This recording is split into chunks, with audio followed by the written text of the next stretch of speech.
बिस्मिल्लाहिर्रहमानिर्रहीम। सबसे पहले आज 23 मार्च है पाकिस्तानी वक्त के मुताबिक। अब से जस्ट 48 घंटे बाद यानी 25 मार्च को इजलास होने जा रहा है। तो मैं उस इजलास के बारे में बहुत बड़ी पेशीन गोई करने वाला हूं, लेकिन खुदारा इस वीडियो को, चैनल को सब्सक्राइब भी कीजिएगा और वीडियो को जितना ज्यादा शेयर कर सकते हैं शेयर भी कीजिएगा।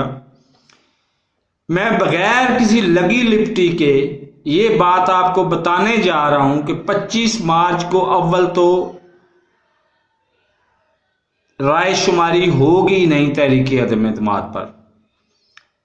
अगर होती है और जब भी होती है, इमरान खान कामयाब हो जाएगा। सबसे बड़ी खबर यह है कि इमरान खान कामयाब हो जाएगा। और नोट कर लें, जनवरी से मैं शुरू हुआ था और अब तक जब 48 घंटे टोटल रह गए हैं तो इमरान खान इस तहरीक अदम एतमाद को नाकाम बनाने में कामयाब हो जाएगा। तो मेरे इस चैनल को सब्सक्राइब नहीं किया तो सब्सक्राइब कर लें, साथ लगे बेल आइकन को दबा के ऑल नोटिफिकेशन को ऑन कर दें।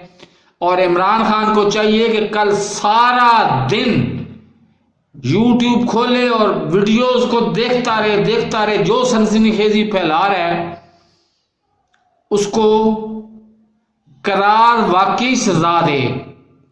मेरे इस चैनल को सब्सक्राइब नहीं किया तो सब्सक्राइब कर लें, साथ लगे बेल आइकन को दबा के नोटिफिकेशन को ऑन कर दे ताकि मेरी हर नई आने वाली वीडियो का नोटिफिकेशन आपको बर वक्त मिल सके। अल्लाह हाफिज।